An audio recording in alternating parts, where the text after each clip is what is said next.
Okay, then I think we're all set. We will go ahead and get started. Welcome to the Columbian. Thank I'd like you. to welcome representatives of BNSF Railway.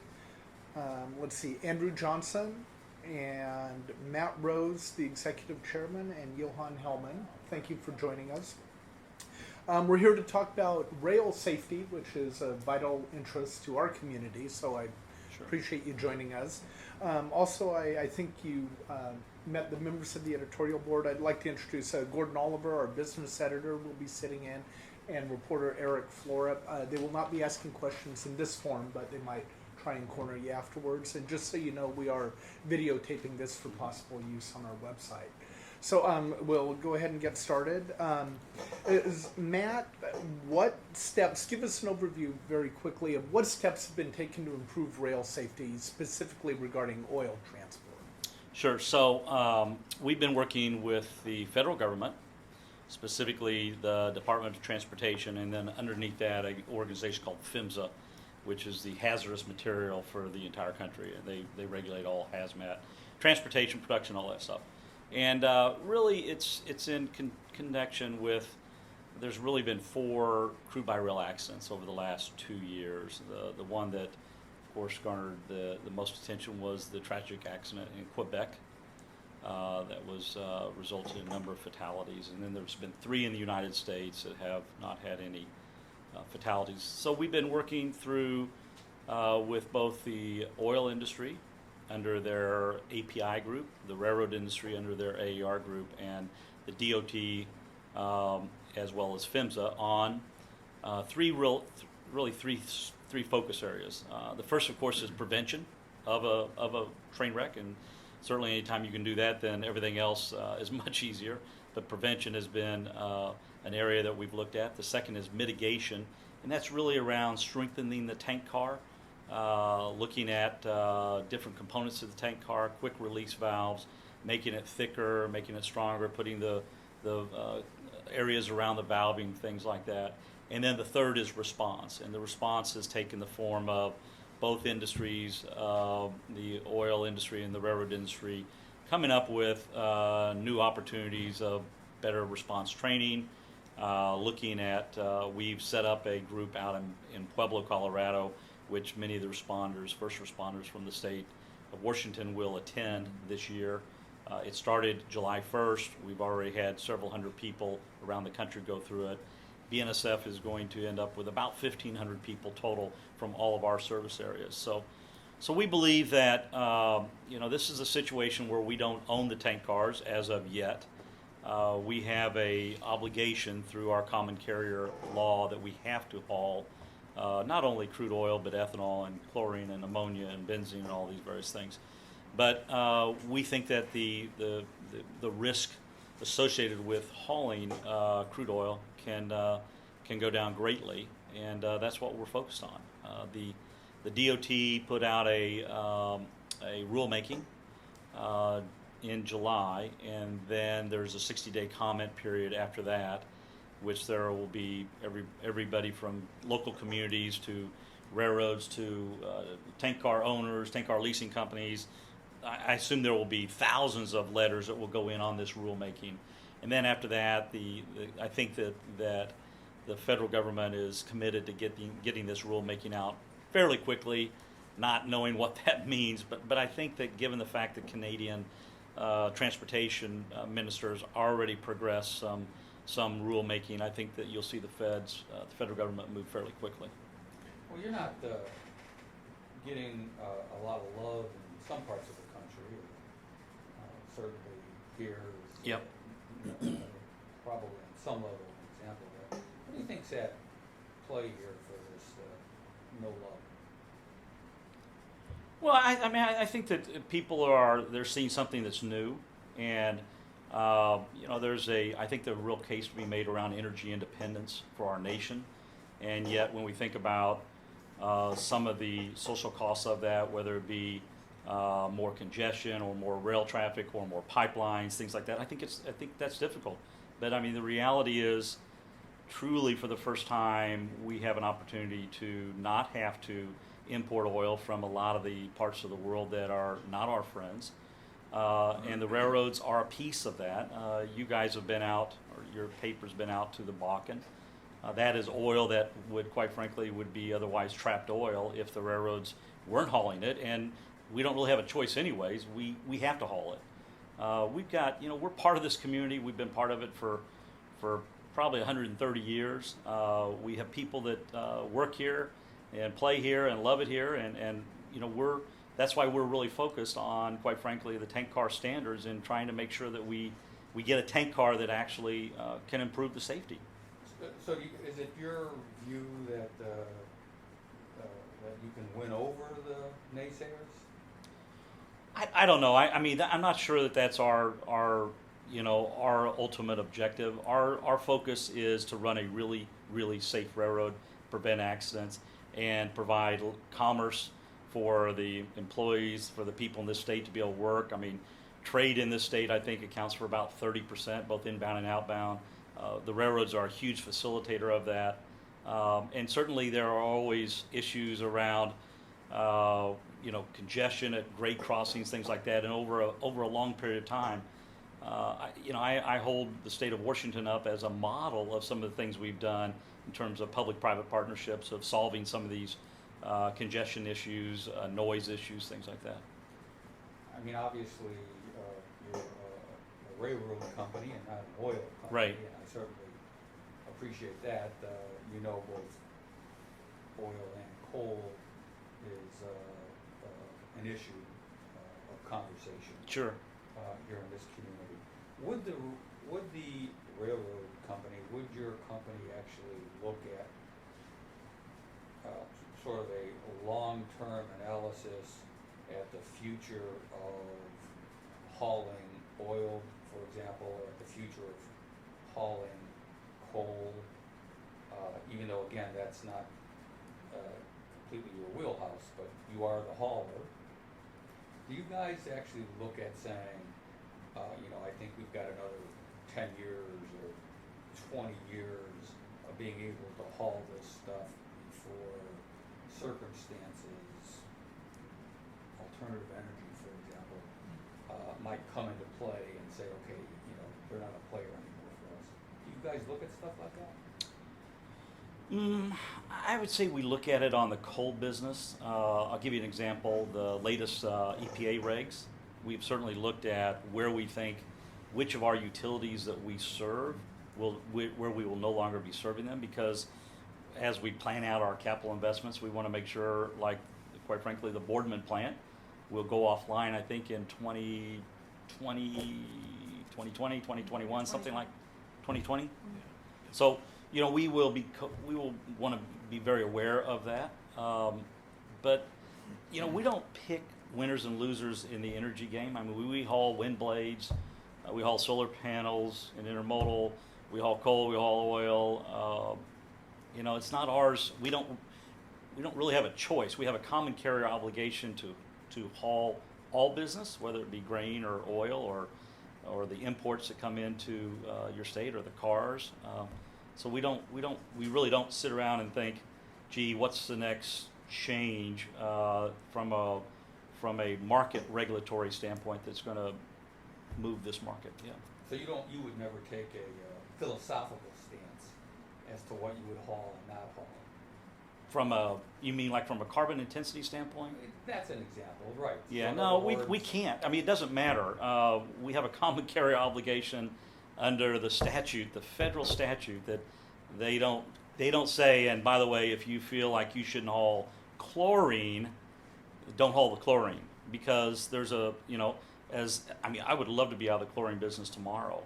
But the reality is cities all over the United States depend on chlorine for their water supply. So I'd love not to haul ammonia, but quite frankly, the farm community relies on ammonia. And, from the DOT stats, I'm sure both in Warstadt as well as state, they would show that we're 13 to 15 times safer to move chlorine on the railroad than you would be on the truck. So we don't weigh into it because we don't have a choice on it. Yeah. I've got a philosophical question now. No, go right ahead. Keep going.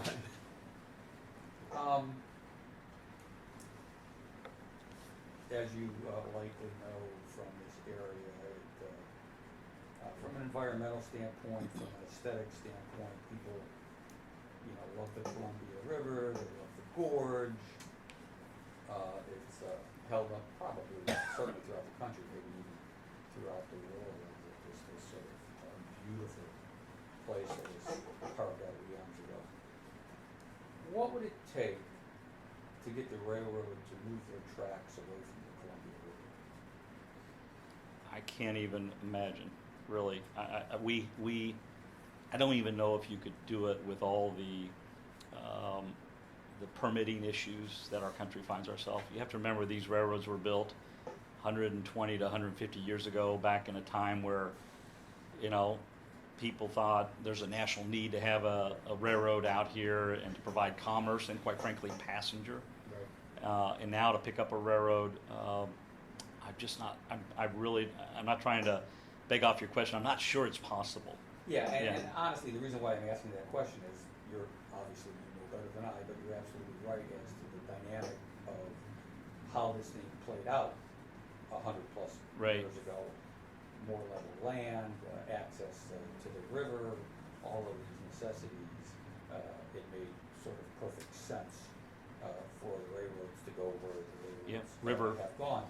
Yep. As time moves along, and I'm sure you guys are aware of this, but as time moves along, as this sort of dynamic plays out where you say, look at this beautiful area, and one would also say, why the heck do we have that railroad? The darn railroad, right.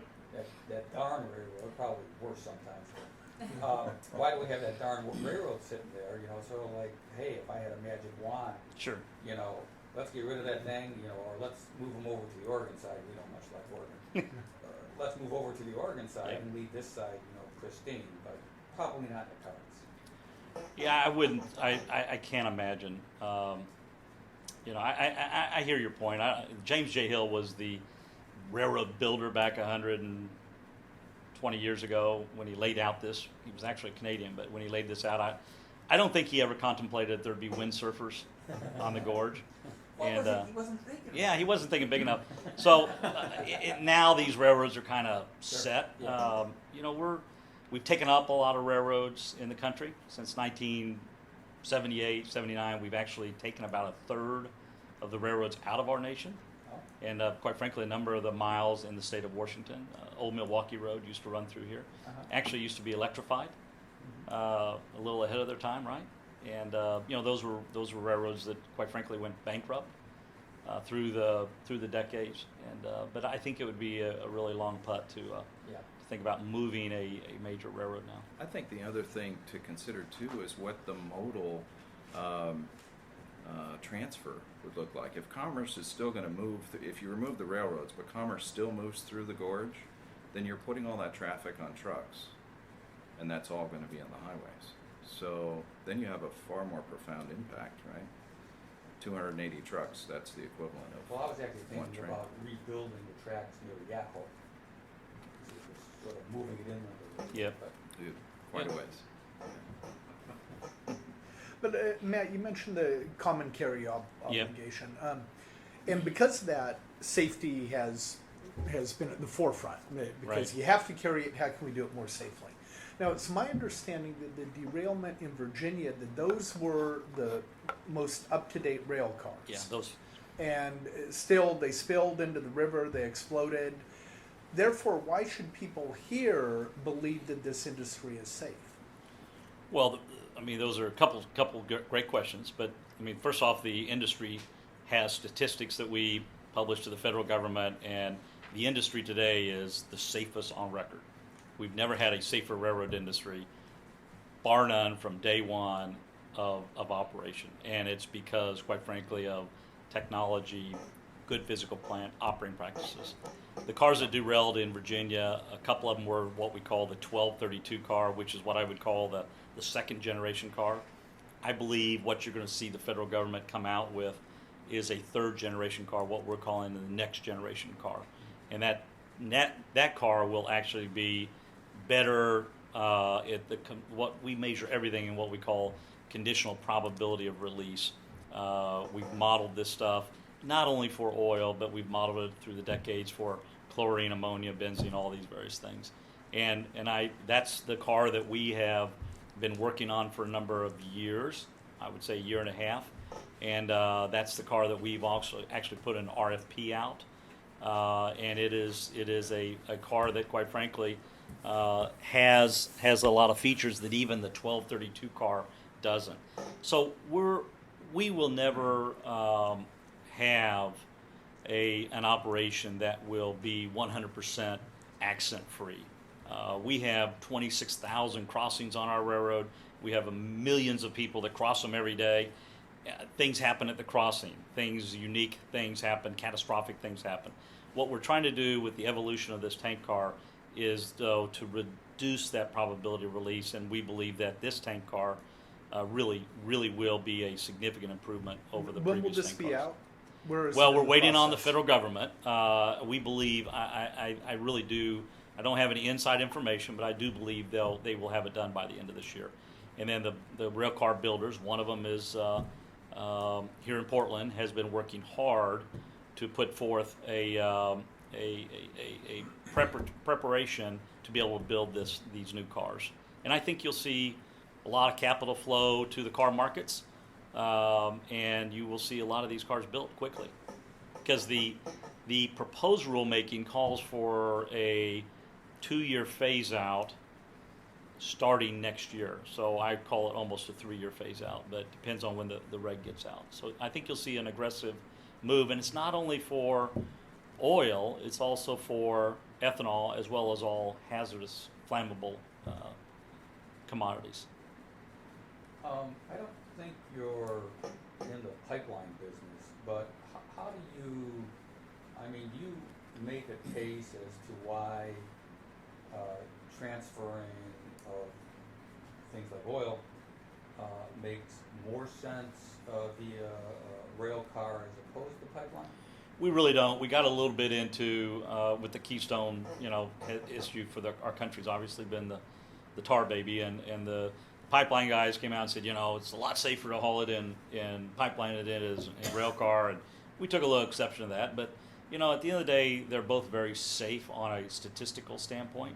Rails are 99.997% safe, and yet if you're in that 0.03% of a tank car that blows up next to your house, you wouldn't feel that. But both industries are safe, and we just say, there are certain markets, specifically like the markets down to the south that we believe eventually will go pipeline. And then there's certain markets like the West Coast and the East Coast that we don't see a pipeline being built, quite frankly, from the Williston Basin over to through the Rockies to the state of Washington and the state of Oregon. Because of terrain, elevation, environmental permitting challenges, and terrain, and the difficulty of going through the mountain. yeah. But that may change. We don't know. Now, are you in favor of approving the Keystone Pipeline?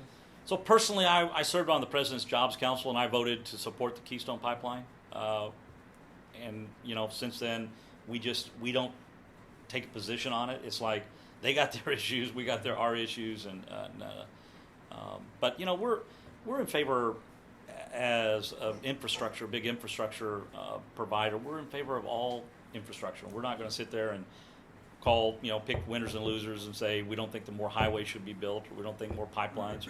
We think that our country, is really infrastructure deficit across all infrastructures, and so we I've studied a lot of the economy and the supply chain, and if you believe in population growth, you don't have it's not a hard understanding to see how we really haven't built out big infrastructure projects for decades. No. These were built by our parents, our grandparents. Along those lines, should we build more railroad tracks? Absolutely, without a doubt.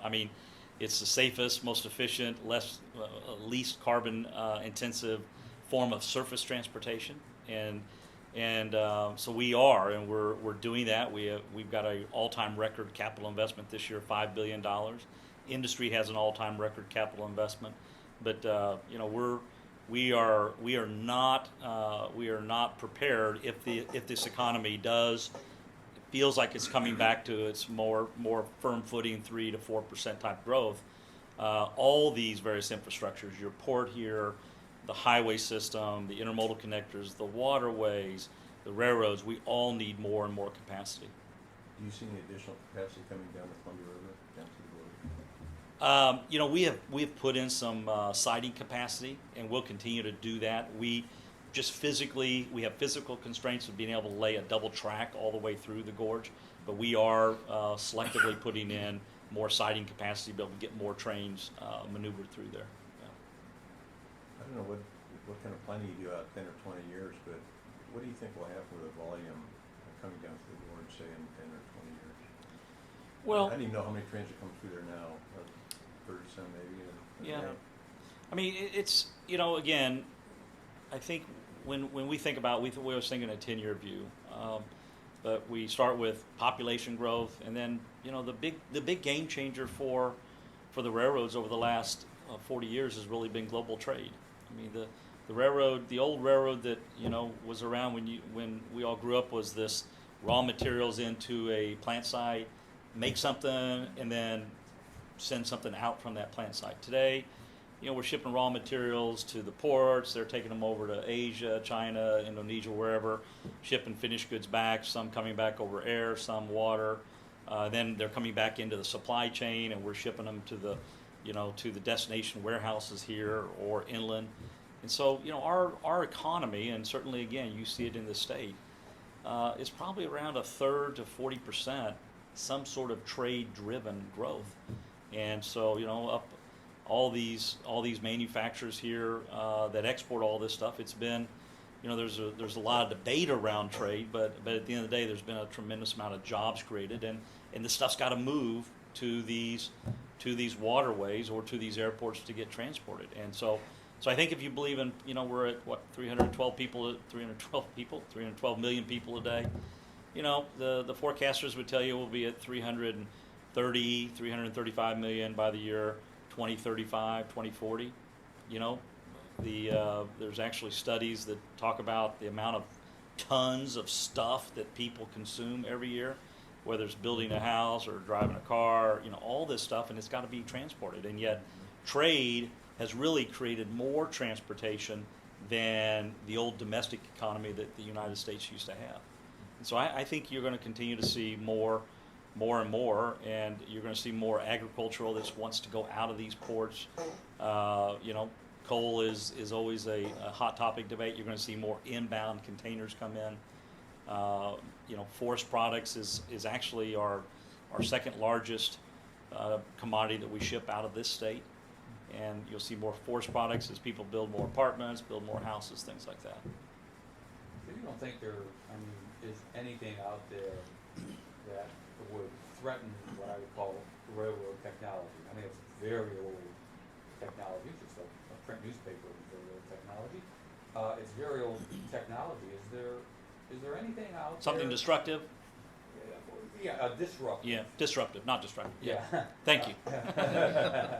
Yeah, so when the internet craze, remember we were going to this click and Yeah. bricks and mortar are going to be dead, and everything's going to be clicking your world. You're going to be clicking your life to work every day and all that.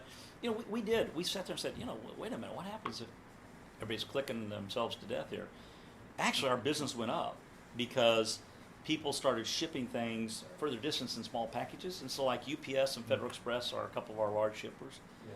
And so that actually turned out a little different. Amazon.com, right? What are they talking about?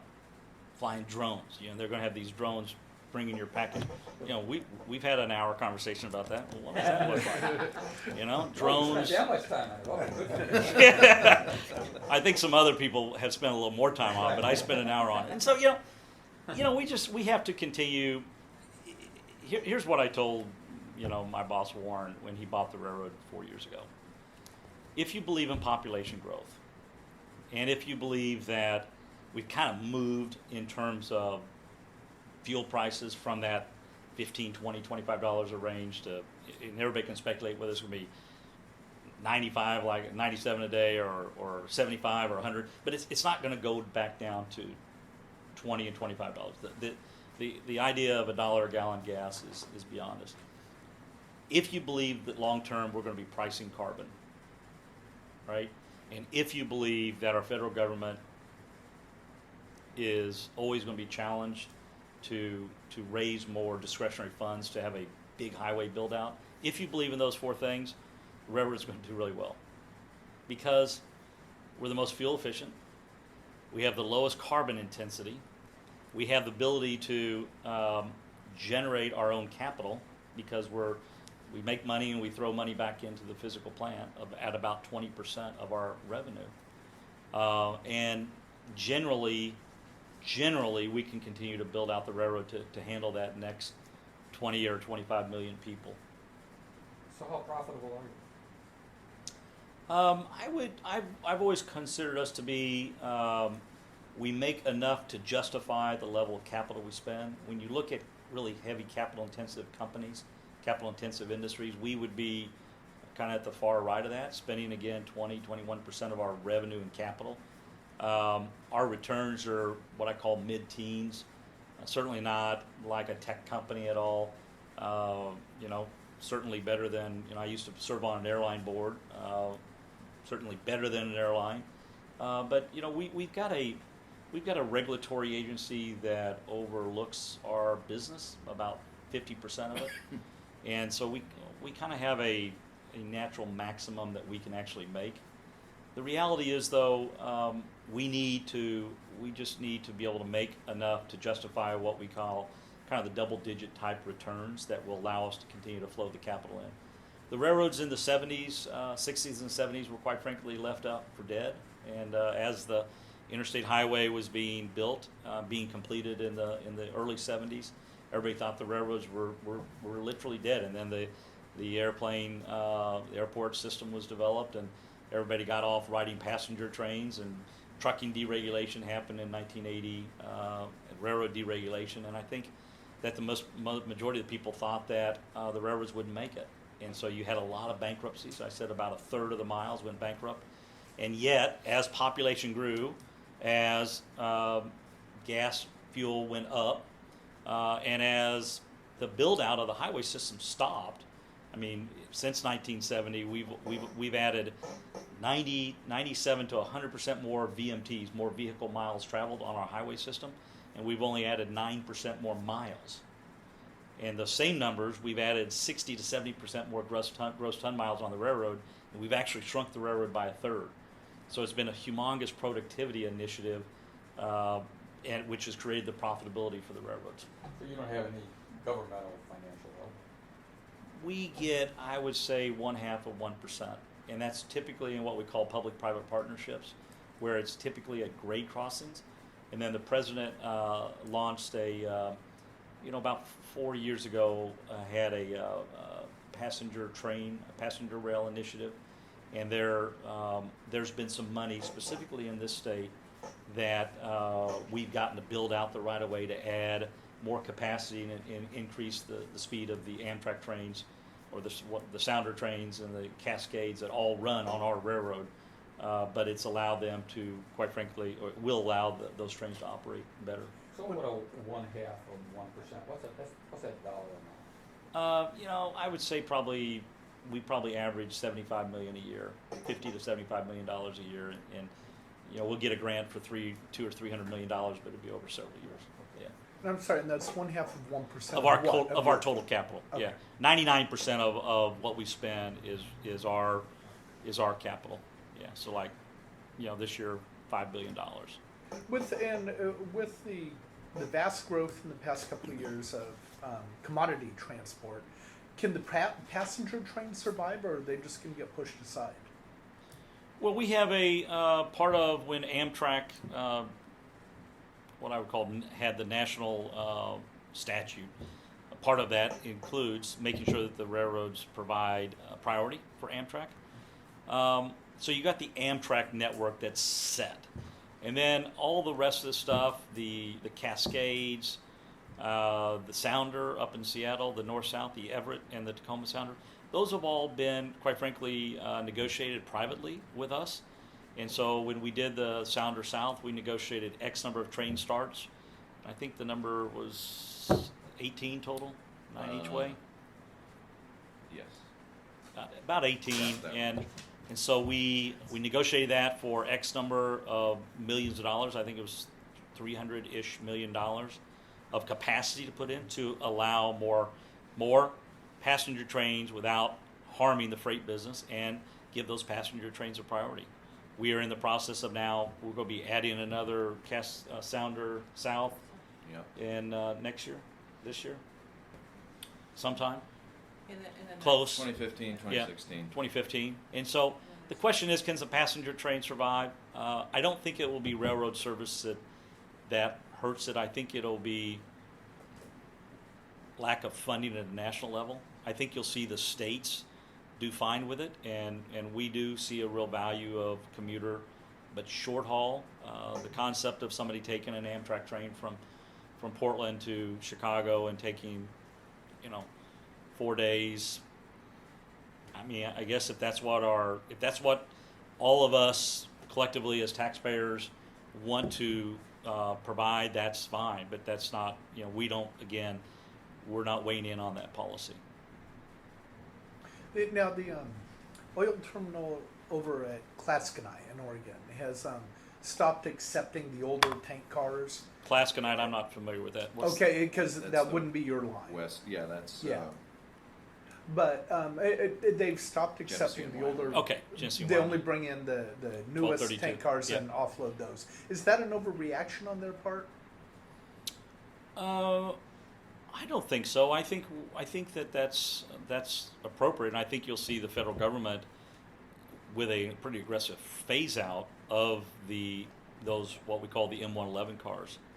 But we have certainly encouraged our shippers to upgrade to the 1232 previously. Now we'll encourage them to upgrade the next generation car.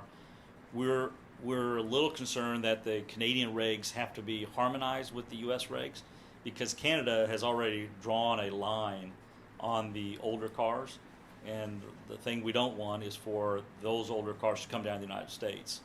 And so we have to make sure that our federal regs get harmonized again.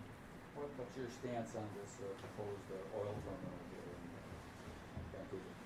in Vancouver? Again, I think it's a great policy question that everybody will debate, and the question is, if we want to be energy independent, which certainly, when you look at, I haven't seen your paper today, but the front page of your paper, you look at everything's going on in the world, it seems like a big idea to me to become energy independent. I've spent 30 years in business, and the first 25 were all about people leaving this country because of high energy prices and high natural gas prices. In the last 5 years, we're seeing what we call reshoring, nearshoring, where people are taking advantage of that. And yet it doesn't come without social costs of whether it's congestion or, there's a great debate about carbon intensity of, is it less carbon to move something out of the Bakken to Vancouver, or is it more less carbon intensive than moving it from Nigeria? And the oil for the West Coast comes from a lot of those places, and so there is I think a process that needs to go on.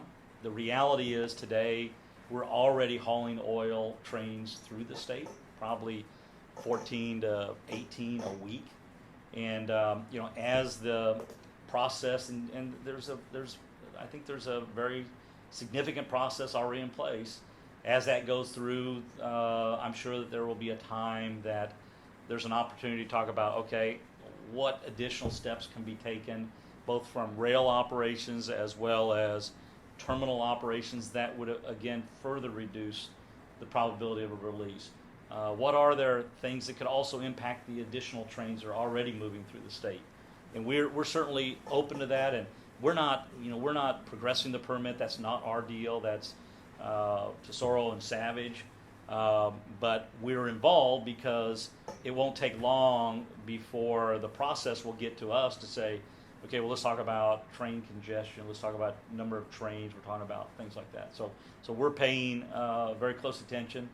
And, quite frankly, I think I've built a lot of facilities in my time. And I think if I was making the policy decision, I would make sure that it's kind of the Class A standard of facilities being built, and also of rail operations, of how rail operations would be operated in my state.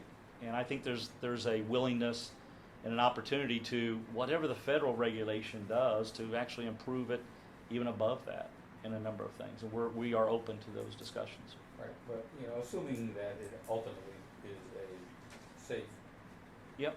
standard, I mean, somewhat obviously, I'm assuming you'd be in favor of the Yeah. position.